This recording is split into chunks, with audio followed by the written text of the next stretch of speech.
हम लोगों ने अपने स्कूल में विज्ञान की बहुत सी किताबों को पढ़ा है। विज्ञान की हर एक किताब ने हमें कई सिद्धांतों और नियमों को जानने का मौका दिया है। बचपन से ही हमें बताया गया है कि पदार्थ की तीन मुख्य अवस्थाएं सॉलिड, लिक्विड और गैस होती है। लेकिन क्या आपने ये सोचा है कि ये बात कितनी सच है? दोस्तों, स्कूल में तो हम छोटे थे, इसलिए इसके बारे में हमें कुछ ज़्यादा बताया नहीं गया। लेकिन क्या आपने कभी इसके बारे में ज़्यादा जानने की कोशिश की है? क्या कभी आपने पदार्थ की चौथी अवस्था के बारे में सुना है? शायद आपने पदार्थ की चौथी अवस्था के बारे में बिल्कुल नहीं सुना होगा। हाँ दोस्तों, आप लोगों ने सही सुना। पदार्थ की एक चौथी अवस्था भी होती है। इसे फिजिसिस्ट ने स्विर्लोन यह नाम दिया है। दोस्तों, पदार्थ की यह अवस्था बाकी अवस्थाओं से काफ़ी ज़्यादा अलग और बहुत ही खास है, क्योंकि ये विज्ञान के हर एक नियम को तोड़ दे रही है।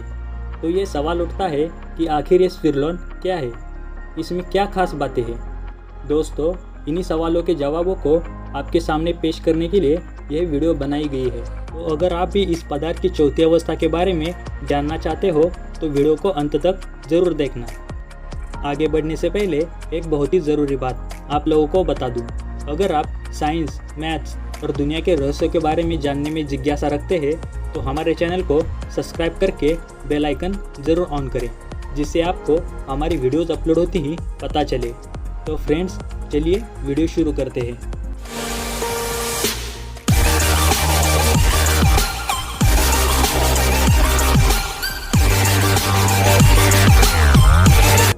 प्रकृति में हमने कीट पतंगों को झुंड में एक साथ एक से दूसरी जगह जाते हुए देखा होगा। लेकिन क्या आप ये जानते हैं कीट पतंगों के इन बर्तावों के पीछे साइंटिस्ट को कई सारे सिद्धांत दिखाई देते हैं, जैसे कि झुंड में एक ही जगह गोल गोल घूमकर चक्कर काटने के बर्ताव को स्विर्लोनिक स्टेट कहा जाता है। इस अवस्था को वैज्ञानिकों ने पदार्थ के एक नई अवस्था के तौर पर भी देखा है। न्यूटन के सेकंड लॉ ऑफ मोशन के अनुसार जब किसी वस्तु या पदार्थ के ऊपर बाहरी फोर्स का प्रयोग होता है तब उस वस्तु या पदार्थ का एक्सेलरेशन बढ़ जाता है। जब एक्सेलरेशन बढ़ता है तब पदार्थ का मास अपने आप कम होने लगता है। दोस्तों, ये नियम ब्रह्मांड में मौजूद हर निर्जीव पदार्थ के लिए सही बैठता है। लेकिन आज ये सवाल खड़ा हुआ है कि क्या ये नियम वाकई में सटीक और सही है? सुनने में थोड़ा अजीब लगेगा, परंतु ब्रह्मांड का ज़्यादातर मैटर एक्टिव मैटर से बना हुआ है और एक्टिव मैटर अपने अंदर पैदा होने वाले बल के कारण ही आगे बढ़ता है। अब आप सोच रहे होंगे कि एक्टिव मैटर के ऊपर न्यूटन के सेकंड लॉ ऑफ मोशन का कुछ प्रभाव ही नहीं पड़ता है। तो फ्रेंड्स, आप लोगों को बता दूं कि संसार में जितने भी जीवित प्राणी हैं, चाहे वो इंसान हो, मछली हो, कीट पतंग या पक्षियाँ ही क्यों ना हो, हर एक जीवित चीज़ ब्रह्मांड में मौजूद बाहरी बल से हर वक्त इंटरेक्ट कर रही होती है। मतलब ये कि हमारे ऊपर भी बाहरी बल का प्रभाव पड़ता है, परंतु हम उस प्रभाव को अपने हिसाब से बदल देते हैं। दोस्तों, अब मैं कहूँ कि निर्जीव और सजीव पदार्थ एक ही ढंग से बर्ताव करते हैं तो लोगों का चौंकना स्वाभाविक है। खैर, अब असल मुद्दे पर आते हैं। साइंटिस्ट को एक ऐसे पदार्थ का पता चला है जो कि निर्जीव होकर भी सजीव वस्तु की तरह बर्ताव करता है। इस चीज़ का नाम है जीनस पार्टिकल्स। ये एक प्रकार के नैनो पार्टिकल्स है जो निर्जीव होते हैं, लेकिन खास बात इनमें यह है कि ये अपने अंदर बन रहे एनर्जी के कारण ही एक से दूसरे जगह पर चले जाते हैं। इनके ऊपर बाहरी बल का प्रयोग नहीं करना पड़ता है। तो आप ही बताओ कि ये निर्जीव होकर भी जीवित वस्तु की तरह बर्ताव करती है या नहीं? अब यह सवाल उठता है कि ये पार्टिकल्स निर्जीव होकर भी अपने अंदर एनर्जी को कैसे बना लेते हैं? कैसे एनर्जी इस पार्टिकल के अंदर बनकर बाहर निकलता है? तो चलिए इन सवालों के जवाब के ऊपर भी नज़र डाल लेते हैं। दोस्तों, जीनस पार्टिकल्स के अंदर मुख्य रूप से दो साइड्स होते हैं। इन दोनों ही साइड्स के अलग अलग प्रकार के रासायनिक गुण होते हैं। जब ये दोनों ही साइड्स आपस में इंटरेक्ट करते हैं तब इससे एनर्जी या यूँ कहे कि पार्टिकल को आगे बढ़ने के लिए बल मिलता है। इसी कारण से इस पार्टिकल को आगे बढ़ने के लिए बाहरी बल की ज़रूरत नहीं पड़ती। जैसे कि मैंने आप लोगों को पहले ही बता रखा है कि स्विर्लोन एक एक्टिव मैटर है, इसलिए साइंटिस्ट को सबसे पहले एक्टिव मैटर को ही समझना था। एक्टिव मैटर के बारे में एक खास बात यह है कि ये हूबहू बैक्टीरिया या नैनो पार्टिकल्स की तरह ही होते हैं। ये अपने अंदर बन रहे बल से ही गतिशील हो पाते हैं। इसी कारण से ही मैंने आप लोगों को जैनस पार्टिकल्स के बारे में पहले बताया।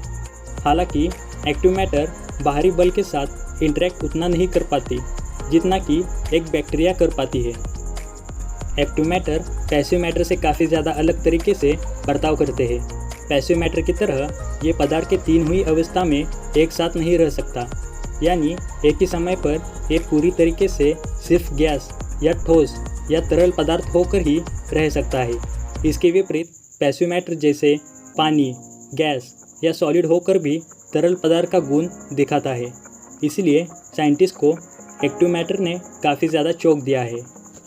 इसके अलावा एक्टिव मैटर के कई पार्टिकल्स एक साथ जमा होकर एक ग्रुप को बनाते हैं, जो कि पैसिव मैटर में देखना अस्वाभाविक है। खैर, ग्रुप को बनाने के बाद ये एक खाली स्थान को अपना केंद्र मानकर एक चक्र की तरह उसके चारों तरफ घूमने लगता है।